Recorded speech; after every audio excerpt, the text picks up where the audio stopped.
Welcome to Chess School Assam. It is an interesting position. Yet white to play and win. White or pawn to yet eta ghorat promote hobo.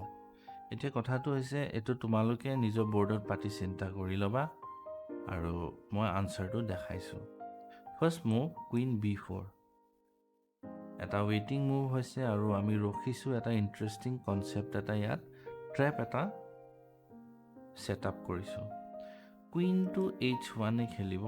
এটোৱে সবতকৈ basic move হয় কাৰণ এই পনটো প্ৰমোশনটো ৰখাবলৈ পনটো pin কৰি থৈছে এতিয়া queen a3 check king b5 বা b6 কোনোবা এটা স্কোৰত যাব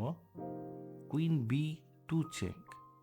এতিয়া ব্ল্যাকৰ ওচৰত দুটা অপচন আছে a ফাইলটো ল'ব নতুবা c ফাইলটো ল'ব সাপোজ a ফাইলটো ল'লে তেতিয়া আমি queen a2 check king b4 আৰু queen b1 check this is a excellent move আমি দুটা বস্তু একেলগতে অ্যাটাক কৰিছো সো কুইন টেক্স কুইন যেতিয়া কৰিব আমি কুইন প্ৰমোট কৰি এটো স্কিভাৰ্স আইডিয়ালৈ ট্ৰান্সফৰ্ম কৰিম বিৰাট ধুনিয়া আৰু ইন্টাৰেষ্টিং পজিশন নেক্সট যদি কিং টু c ফাইলত যায় সাপোজ কিং টু c5 ত গল এতিয়া আমি কুইন c2 চেক দিম কুইন c2 চেক দিয়া লগে লগে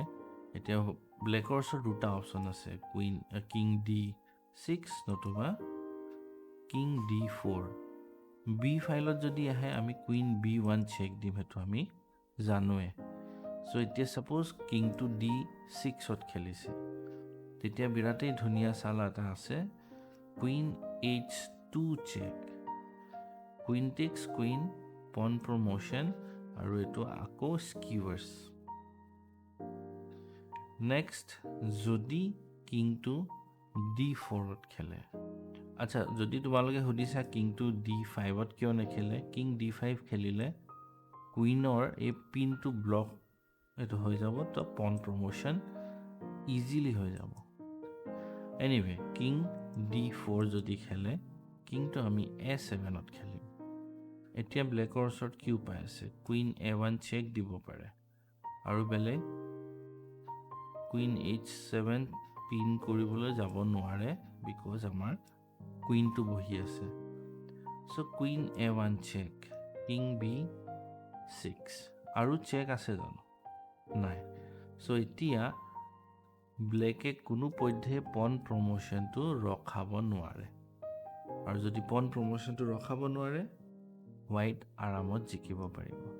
সো এটোই আসলে হোৱাইটৰ ইন্টাৰেষ্টিং উইনিং পজিশন বা উইনিং মুভস কিটা তো এনেকুৱা নেক্সট পজিশন আৰু আহি আছে তোমালোকে প্ৰিপাৰেচন কৰিবলৈ ৰেডি হৈ থাকিবা বাই বাই